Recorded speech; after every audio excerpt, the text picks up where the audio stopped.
Published in 1845. Once upon a midnight dreary, while I pondered weak and weary over many a quaint and curious volume of forgotten lore, while I nodded nearly napping, suddenly there came a tapping, as of someone gently rapping at my chamber door. "'Tis some visitor," I muttered, tapping at my chamber door, "only this and nothing more." Ah, distinctly I remember, it was in the bleak December, and each separate dying ember wrought its ghost upon the floor. Eagerly I wished the morrow, vainly I had sought to borrow from my books surcease of sorrow, sorrow for the lost Lenore, for the rare and radiant maiden whom the angels name Lenore, nameless here forevermore. And the silken, sad, uncertain rustling of each purple curtain thrilled me, filled me with fantastic terrors never felt before, so that now, to still the beating of my heart, I stood repeating, "'Tis some visitor entreating entrance at my chamber door, some late visitor entreating entrance at my chamber door. This it is and nothing more." Presently my soul grew stronger, hesitating then no longer. "Sir," said I, "or madam, truly your forgiveness I implore. But the fact is I was napping, and so gently you came rapping, and so faintly you came tapping, tapping at my chamber door, that I scarce was sure I heard you. Here I opened wide the door, darkness there and nothing more." Deep into that darkness peering, long I stood there, wondering, fearing, doubting, dreaming dreams no mortal ever dared to dream before. But the silence was unbroken, and the stillness gave no token, and the only word there spoken was the whispered word Lenore. This I whispered, and an echo murmured back the word Lenore. Merely this and nothing more. Back into the chamber turning, all my soul within me burning, soon again I heard a tapping somewhat louder than before. "Surely," said I, "surely there is something at my window lattice. Let me see then what thereat is, and this mystery explore. Let my heart be still a moment, and this mystery explore. 'Tis the wind, and nothing more." Open here I flung the shutter, when, with many a flirt and flutter, in there steps a stately raven of the saintly days of yore. Not the least obeisance made he, not a minute stopped or stayed he, but with mane of lord or lady, perched above my chamber door, perched upon a bust of Pallas just above my chamber door, perched and sat, and nothing more. Then this ebony bird beguiling my sad fancy into smiling, by the grave and stern decorum of the countenance it wore.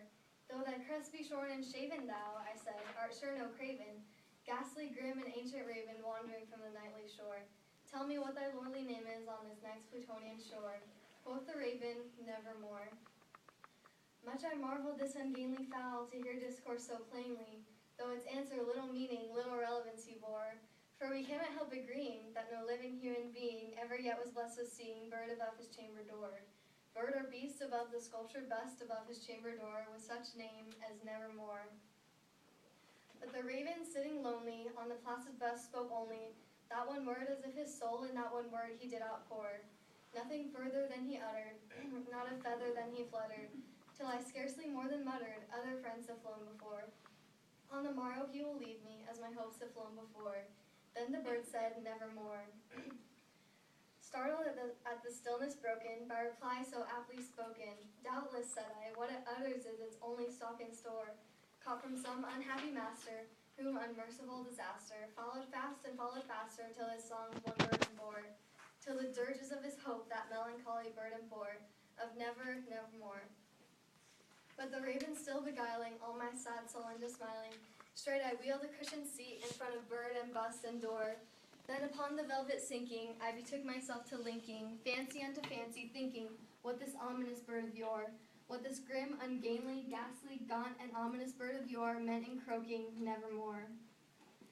This I sat engaged in guessing, but no syllable expressing to the fowl whose fiery eyes now burned to my bosom's core.